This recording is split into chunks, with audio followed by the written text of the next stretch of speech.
Hey, how's it going everybody? Dylan K. Johnson here. Welcome back to another video. So today is going to be one of the most requested videos that I've had in quite a while, and it's going to be, you guessed it, a full tour and detailed breakdown of my garage gym that you can see behind me. One of the biggest ways that I have actually paid for my gym is by buying and selling used equipment. So on places like Facebook Marketplace, Craigslist, OfferUp, a lot of times, maybe not right now because of the whole coronavirus thing that's going on, but a lot of times you're able to find used equipment fairly cheap. You can buy it, clean it up sometimes, and resell it for significantly more. And that's pretty much the way I paid off at least a quarter, if not half of my entire setup, is by buying and selling used equipment.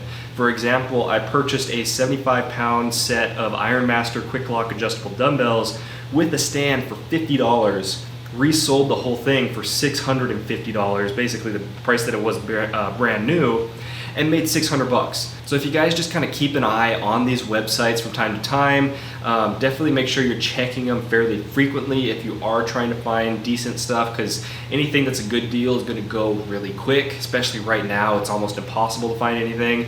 But if you keep an eye on it, you can a lot of times find stuff for a really good price, clean it up a little bit, and resell it and make 2, 3, 4+ times your money off of it. So that's one of the biggest ways that I've actually paid for my home gym, is through buying and reselling. Now, without further ado, let's get straight into the tour. All right, let's start off with what I think is one of the most underrated things of every home or garage gym, and that's the lighting. That was a big key for me, not only because I wanted to make sure that everything was brightly lit, but also because I do a lot of filming in here, so I wanted to make sure that I had some really nice, bright, daylight balanced lights so that I'd be able to film in here and see everything, and it just looks a lot better. So moving over here, let's start off with the functional trainer. As you can see, we've got a bunch of different stuff around here. I've got a few different Rep Fitness sandbags down over there. They mainly just get used for like weighing down my wife's car during the winter. I've got some strongman sandbags from Rogue, 100 pound, 150 pound. These things are brutal, but they're a lot of fun to use. Up and overs, things like that. Now, on top of this, we've got a few different attachments. So these are some of the best attachments I think out there for back and just kind of rowing movements. These are the Mag Grip or Maximum Advantage Grip attachments. You can pick them up at maxagrip.com, I believe is what that says on there. But these things are really nice. They're a little pricey, but I didn't have to pay for them. I got them for a Christmas present. Thanks, honey. So I've got a couple of these guys, just your standard neutral grip, medium, and then a close grip supinated. One nice thing is you can take this guy, flip it around, you got a pronated grip. 2-in-1, saves you like 100 bucks. Boom, pro tip. Now, over here we've got a whole bunch of different bands, our hip circles, mobility stuff, different attachments like cables, handles, things like that for the functional trainer, as well as my old Inzer prong belt. This is a 10mm 4-inch powerlifting kind of prong belt. I've had this guy for 6-7 years. Definitely is still really nice condition.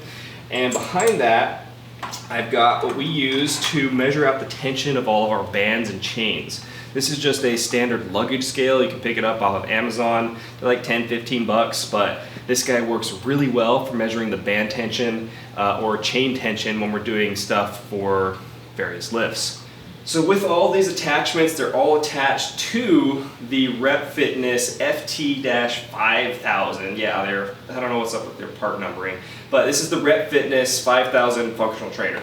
This guy is really nice. It's commercial grade, commercial quality. I've only got a few complaints about it, mainly just that the cables are a little bit short with the way that they're set up, but I'll do a full video review of that later down the road.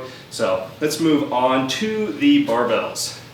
So this is a Titan gun rack, probably one of the best gun racks you can find out there for the price. It has the UHMW plastic to protect the bars from being all scratched up with the metal. But from the top, this is just an old beater bar, no name, no brand, anything like that. Picked it up off of like Facebook Marketplace for I think $5 or $10. Below that, we've got my Rogue Ohio Power Bar. This is the red Cerakote version. This is the 45-pound version, not the 20 kg. If I'd known I was going to be getting kg plates, I would have gone with a kg bar, but it is what it is. After that, we've got the DIY earthquake or bamboo bar that I made. I'll put a link up in the card here somewhere to the video I did on how to build it. It costs like $15. One of my favorite bars that we have in the gym. And yeah, definitely recommend checking that video out. It's a lot of fun to use. After that, we've got the Titan Fitness Safety Squat Bar. This is their version 2. Very similar to the Elite FTS yoke bar at like less than half the cost-ish. Really great bar, nice specialty bar, use it all the time. And then my favorite specialty bar is the Rogue Rackable Camber bar down at the bottom. This guy is a tank. It is about 85 pounds or almost 40 kg. It's a pain to move around the gym. Thing weighs an ungodly amount for a barbell, but it is by far my favorite specialty bar for everything from benching, deadlifting, or not deadlifting, for benching, squatting, good mornings, anything like that. Love this guy. So, moving on, you can see I am standing on a custom deadlift platform. This guy is just a couple pieces of 4x8 plywood with some horse stall mats on top. I've got the Titan deadlift band pegs for when I'm doing band work on here. A couple of 3-inch blocks that I made for block pulls, deficit pulls, things like that. And then I've got a Titan deadlift jack. Love this guy. This was kind of one of the first things that I got once I got everything set up, because I've never really used one before and I wanted to have one. So why not? All right, now let's talk about the centerpiece of the gym. This is the Rep Fitness PR 4000 full cage or power rack. This is the largest version that they offer. It's 42 inches deep, I think 93 inches high, so it's not the 100-inch one. But I got it with the safety straps. Just like the safety straps, they protect your bars a little bit more. And I got the weight horn attachment, so the storage attachment as well. Didn't get the lat pull down attachment. I didn't really want it. I don't really need it. I don't like plate loaded lat pull downs. But on here you can see these are kind of like my favorite part, or my favorite thing in the gym. These are the Rogue Fitness calibrated plates. So these are the competition calibrated plates. Got these in kg because the pound versions were actually sold out when I got them, the Black November sale. But picked these guys up, full 1,000 pound or like 450 kg set, 7 reds, one of every single other one, including their micro plates, the like 0.25, 0.5, and 1.25 kg plates. So yeah, love these guys. One day I'd like to be able to actually lift all of them. So moving on, we've got attached to the rack a few things. First is the Titan Fitness monolift attachments. These are the adjustable ones, so you can pull them out, adjust them wherever you need to. They're really nice, very similar to the Rogue ones at, again, a fraction of the price, plus free shipping, so definitely recommend those. Let's come over to the inside of the rack, and you can see got a few other things. So first off, let's start off with the Bella bar here. So this is my wife's bar. We got it over Christmas. This is a 15 kg bar, so it's about 33 pounds. Cerakote pink. It's the, like I said, Rogue Bella bar. She really likes this bar. It's a little lighter, easier for her to use for all of her lifts, and it's kind of fun to use for me as well from time to time. It's really snappy and whippy. And also it's a 27 millimeter bar as opposed to like 29 with the power bar, so it's a little easier to hold on to sometimes, but yeah, kind of fun bar to use. Next, we have a bunch of chains. So 4 different sets of chains. They're all the same thing, 5/8 inch. They weigh about 10 kg per set. They're all attached to some easy loaders from Elite FTS. They work really well for what they are. As you can see, we've got our speaker system. I've had this for 15 years. I don't know what it is. Don't really care. It works really well. It's really loud. Nice thing about this though is we have it attached to our Amazon Alexa. So if I can just tell it like play a certain song, or I can play Pandora through it. It's really nice, makes it really easy. Moving on, let's talk about our bench and the squat box. So this guy is the TDS squat box. Just got it off of Amazon. There's literally no padding on it, so that's why we've got just an old used pillow attached to it. Makes it a little nicer to sit on. And then we have our Rep Fitness AB 5000 zero gap adjustable bench. This guy adjusts to a vertical incline. Nice thing about it, zero gap, meaning that the the seat is able to be moved out and moved all the way back in, creating zero gap right here. This thing is a really big pain to move around the gym. It's pretty heavy, but definitely worth it. And next, heading towards this corner of the gym, first we've got our belt squat. So this is a DIY belt squat that I built. I'll put a link to the video up in the cards here, full video tutorial on how I did it. Cost like less than $100 in materials. And yeah, if you guys want to know more about it, you can go check out that video. Like I said, linked in the card somewhere up above.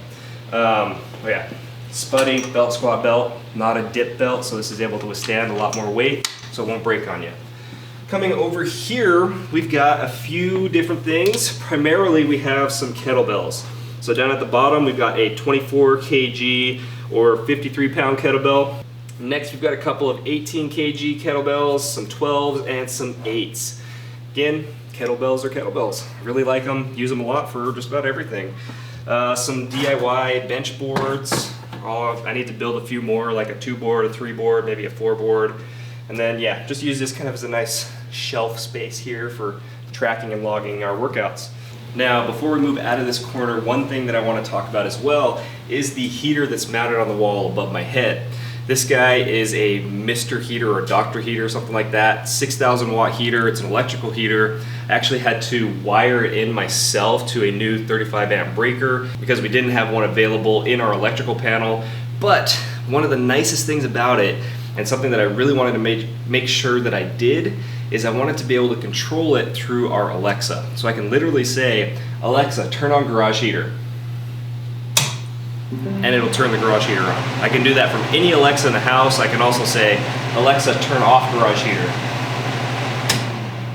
And it'll turn it off. We have like 4 of them throughout the house, so I'm able to control it anywhere. But one of the best things about it is I'm able to pre-program times when I can have it turn on. So like during the winter, when it's 0 degrees outside in the mornings, I know if I'm gonna be working out at 6 a.m., I can program it to turn on at say 5:30, preheat the garage so I come outside to a nice warm garage, and then I can turn it off or anything like that. I don't have to worry about turning it on myself. It's programmable, which is amazing. Really love it. Definitely one of the best purchases for the garage gym. Made our winters here tolerable.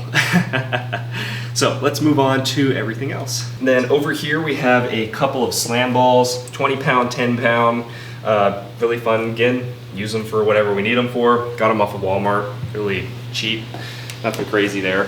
And finally, the newest addition and probably my favorite thing in the whole garage gym, our new dumbbell set. This guy is a commercial grade 5 to 100 pound in 5 pound increment dumbbell set. Picked it up used, Troy dumbbells. They're rubber coated, so they're really nice. You can drop them, beat them up really easily. There's like literally no damage. None of them are bent, anything like that. Got this whole set plus the 2 racks. So this is actually a 2-tier rack and then another 2-tier rack that I've lifted so that it turns it into a 3-tier. But got the whole thing with the racks for like less than $1 a pound, which is pretty insane considering these are normally like 6 grand for just the dumbbells. So yeah, these are the latest addition to the garage. One of the biggest things that I wanted when I started a garage were dumbbells. And yeah, I'm really happy to have these guys. These are now kind of like my new centerpiece.